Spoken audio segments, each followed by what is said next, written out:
আল্লাহ আল্লাহ আল্লাহ রক্ষা করো আরে রক্ষা করো।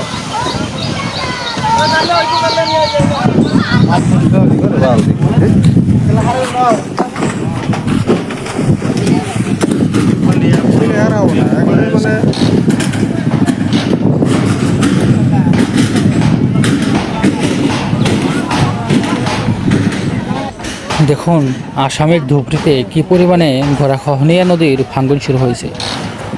ব্রহ্মপুত্র নদীর আজকে যে পরিমাণে ভাঙ্গন শুরু হয়েছে তাতে মনে হয় না যে এই বাড়িটি আর থাকবে। প্রচুর পরিমাণে ভাঙ্গন শুরু হয়েছে, দেখুন কীভাবে পড়ে যাচ্ছে সব কিছু। এই বাড়িটি কিন্তু যে কোনো মুহূর্তে এখন নদী গর্ভে বিলীন হয়ে যেতে পারে। এই দেখুন দেখুন কতটা ভয়াবহ পরিস্থিতি, এখানটা কতটা জায়গা জুড়ে একসাথে নদী গর্ভে বিলীন হয়ে যাচ্ছে। আর এখানটাতে দেখুন কতগুলো বাড়িঘর এই নদী ভাঙ্গনের কবলে পড়ার কারণে ভেঙে ফেলা হচ্ছে। খুবই ভয়াবহ পরিস্থিতি।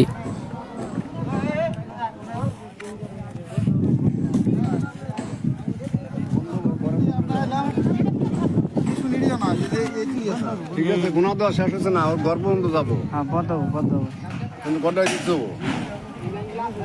হ্যাঁ, ভোসাইমারি গ্রামে আজকে প্রচুর পরিমাণে ভাঙ্গন শুরু হয়েছে।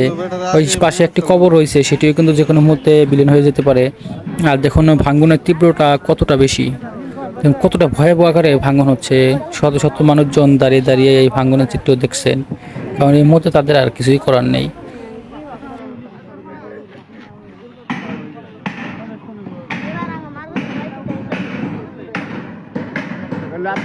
বাড়ির থেকে খুললে না তো খুব না।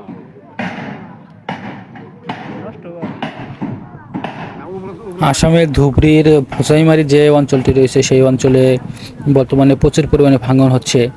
আর আস্তে আস্তে নদীর পার এই ধীরে ধীরে পড়তেছে, আর এই ভোসাইমারি গ্রামের মানচিত্র ধীরে ধীরে ছোট হচ্ছে। দেখুন কতটা দুঃখময় এই ব্যাপার। আর এভাবে যদি প্রতিনিয়ত ভাঙতে থাকে তাহলে কিন্তু এই ভোসাইমারি গ্রামের অস্তিত্ব খুঁজে পাওয়া মুশকিল হয়ে যাবে। কারণ দেখুন আজকের যে ভাঙ্গনের চিত্র, এটা খুবই ভয়াবহ এবং খুব দ্রুত গতিতে ভাঙ্গন হচ্ছে।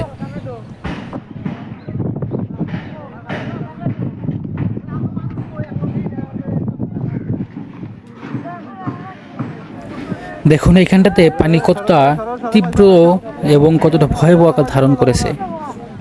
ভোসাইমারি গ্রামের যে পরিস্থিতি সেটা আপনারা নিজ চোখে দেখতে পাচ্ছেন যে এখানে কতটা ভয়াবহ পরিস্থিতি। এই আসামের ধুবড়ীর যে ভোসাইমারি অঞ্চল রয়েছে এখানে আজকে প্রচুর পরিমাণে ভাঙ্গন হচ্ছে। আর এই ভোসাইমারিতে যে শুধু আজকে ভাঙ্গন হচ্ছে এমনটা নয়, এই ভোসাইমারিতে কিন্তু গত 2 বছর যাবৎ প্রচুর পরিমাণে ভাঙ্গন হচ্ছে। আর এই বছর কিন্তু সারা বছরে ভাঙ্গন হয়েছে, কম বেশি কিন্তু সম্পূর্ণ বছরটাতে এই বছরে ভাঙ্গন হয়েছে। কিন্তু তারপরেও এখন পর্যন্ত এই ভোসাইমারিতে কিন্তু কোনো প্রকার ভালো মানের বাঁধের কাজ করা হয়নি। এখানকার যে গ্রাম পঞ্চায়েত এবং সরকার কর্তৃপক্ষ রয়েছে তারা এখানে বাদ দেওয়ার আশ্বাস দিলেও এখন পর্যন্ত তারা এখানে কোনো প্রকার কাজই করেনি। হয়তোবা তারা লুটে পুটে খাচ্ছে, কিন্তু এখানকার যে স্থানীয় লোকজন রয়েছে তারা এই ভাঙ্গন কবলিত জর্জরিত জীবনযাপন করছেন, যে কারণে এখানকার মানুষজন কিন্তু বর্তমানে খুবই অসহায়। ওই দেখুন একটি বাড়ি রয়েছে, সেই বাড়িটিও কিন্তু যে কোনো মুহূর্তে নদী করে বিলীন হয়ে যেতে পারে। দেখুন বাড়িটি ধীরে ধীরে খুলে ফেলা হচ্ছে, হয়তোবা বাড়িটি অন্যত্র সরিয়ে নেওয়ার আগেই এই নদী গর্ভে বিলীন হয়ে যেতে পারে, কারণ ভাঙ্গনের যে স্পিড সেটা খুবই বেশি।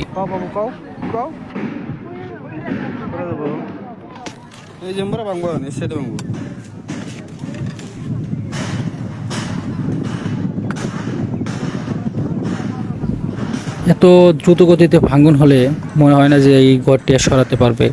হয়তো বা এই পরিবারের এই ঘরটিও নদী গর্ভে বিলীন হয়ে যাবে। আর এবছরে কিন্তু এই ভোসাইমারি গ্রামের 50টি বাড়ি নদী গর্ভে বিলীন হয়ে গিয়েছে, তার ভিতরে 12টি বাড়ি কিন্তু নদী গর্ভে একদম তলিয়ে গিয়েছে, তারা কোনো কিছু সরাতে পারেনি। আর এবছর দিনের চাইতে রাতে কিন্তু ভাঙ্গনগুলো বেশি হচ্ছে, যে কারণে কিন্তু পরিস্থিতিটা আরও বেশি ভয়াবহ। কারণ দিনে ভাঙ্গন হলে অনেক কিছু সরিয়ে নেওয়া যায়, কিন্তু রাতের আধারে যখন ভাঙ্গন হয় তখন কোনো কিছু সরিয়ে নেওয়ার আর পরিস্থিতি থাকে না।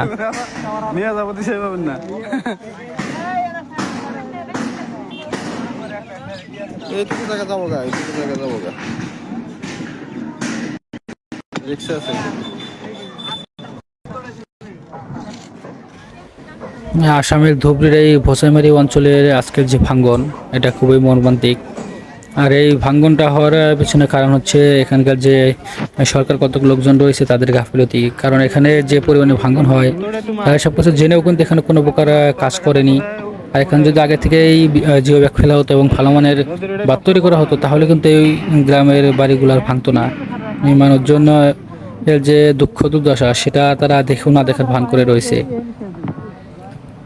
আর এই পানি উন্নয়নের যে ক্ষেত্রে যারা কাজ করে এবং সরকার কর্তৃক যারা কাজ করে তারা তাদের দুর্নীতির কারণে কিন্তু আজকের এই দুর্দশা।